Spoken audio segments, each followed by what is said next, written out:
पुणी कमिला ग्यास दर तेज प्रति मास 1 तारिख में निर्धारित होता है ग्यास दर कमिब ना बढ़।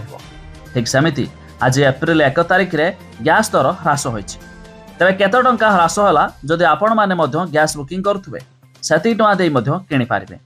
आसतु संपूर्ण अपडेट जानिबा ता पूर्व वीडियो को लाइक करंतु सब्सक्राइब करनथिले एबे सब्सक्राइब करी पाखर थिबा घंटी चिन्ह को दबाई दियंतु।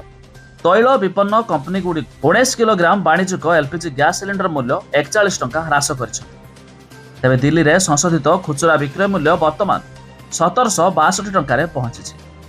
तेबे संशोधन होटेल एवं रेस्टोरेंट समेत एलपीजी उपर निर्भर करुवा व्यवसाय गुडी को किसी आश्वस्ति प्रदान करे। तेबे नूतन दर 1 एप्रिल आज लागू होइछि।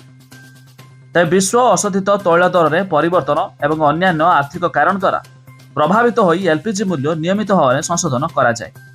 तेबे वाणिज्यिक एलपीजी दर में बारंबार संशोधन देखा जाउथिबा बेले घरे रोषेई पई व्यवहृत हेउथिबा एलपीजी मूल्य कौन से संशोधन होई नाही। अर्थात घरे व्यवहृत हेउथिबा 14 किलोग्राम गैस दर कौन से परिवर्तन होई नाही, जाकि आपण माने पूर्वर 845 टंका देउथिबा बेले एबे मध्य से 845 टंका देवाको पड़िबो। हेले वाणिज्यिक क्षेत्र में व्यवहृत हेउथिबा अर्थात 19 किलो विशिष्ट गैस दर में 41 टंका ह्रास होइछि। तबे आपण माने केउ जिल्लारू वीडियो देखुचंती ता निहाती कमेंट करी जणाइबे।